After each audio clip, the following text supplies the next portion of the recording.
Psychic Focus at psychicfocus.blogspot.com. And today I want to talk about a pretty popular topic, and that is the coronavirus that's spreading through China. And the question that I polled, I've received several questions actually, is, and I put this up here, hello Lynn, could you do a reading on the origin and purpose of the new coronavirus? How destructive will it be?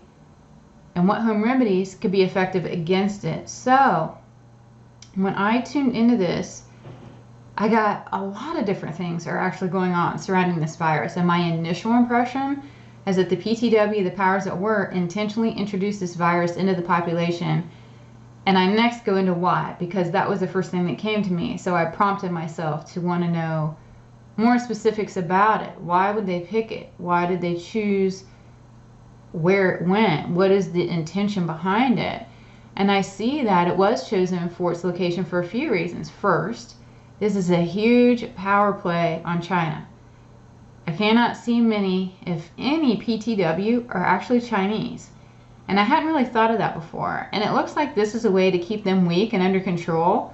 If China is somewhat under a bio attack, they'll be submissive, and they might rise to the occasion should the PTW call upon them. So you get some fear. You put the PTW in control of them, and then the next thing you know, when the PTW needs something, they are going to feel like, wow, we need to succumb to whatever they want, or else who knows what's going to happen next.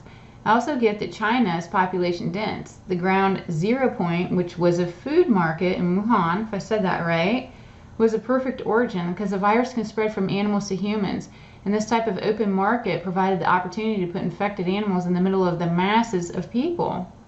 And I get that when this was released, the PTW didn't know what way the virus was going to mutate within humans, but they were confident that something was going to spread. So this was sort of a test to see what was actually going to happen. Then I got that they have been working on some kind of a development project for an immunization treatment.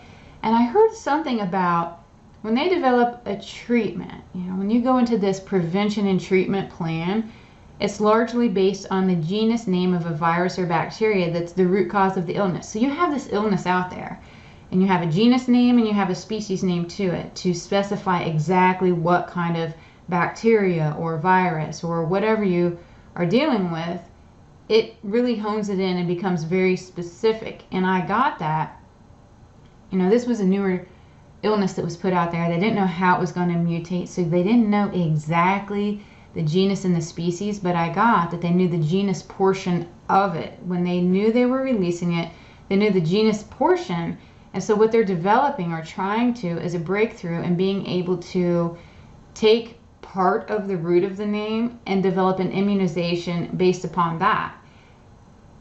It may not be as effective if you know the genus and the species, but if you know half of it, you're halfway there, and you can get a more broad spectrum type of treatment and immunization. So I felt and got there was some testing involving that by just knowing partially what they were dealing with here.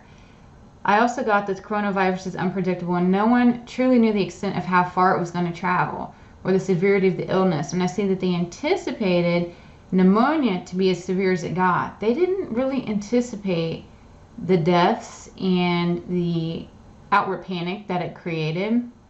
I do get that there's a serious problem, but it's not a reason to live in fear. With good sanitary habits, washing your hands. If you're in public, make sure you wash your hands before you touch your face or touch any kind of food. If you've been in a large crowd, you might even want to wash your coat, wipe off your phone, clean your purse straps, because I heard this phrase when I was thinking about the prevention aspect of it, that germs hide where we don't even think to look. It's like your purse strap. Do you think about your purse strap? Do you think about doorknobs? Do you think about light switches? There's all these different things out there. So just make sure you wash your hands before you eat or touch your face. That was the huge thing that came through to me. And in really dense areas, you might even want to cover your face with a mask. And if you feel strange doing that, now people put a scarf over their mouth or even tuck it up under your nose when it's winter time. Go ahead and do that if you don't feel it's awkward, but it protects you from breathing in and breathing outward any type of, anything that you would sneeze, cough, breathe in, or breathe in from someone else, it would prevent that and inhibit that from being able to happen. I also got that keeping your immune system efficient is also very helpful, because this starts sort of like a common cold and spreads. Lots of water is great. A dash of lemon is even better. And as a side note, I got that lemon balm, sometimes called Melissa, and also black pepper are really great antivirals that help to fight this off, and you can consume them in your food or use them as an essential oil. So that was what I got regarding the coronavirus. Hope you found it interesting. I'd be curious your insights, what you've heard, you know, some things, maybe you know some tips or know someone that's had it, or any of the other rumors going around. If you'd like to share, I mean, that would be great. I'd love to read about it. I want to thank you for listening. Please like me, share me, all those great things. They help me out a lot. If you want to support the blog, please visit me on Patreon. And again, I'm Lynn with Psychic Focus at psychicfocus.blogspot.com. Thanks. Bye.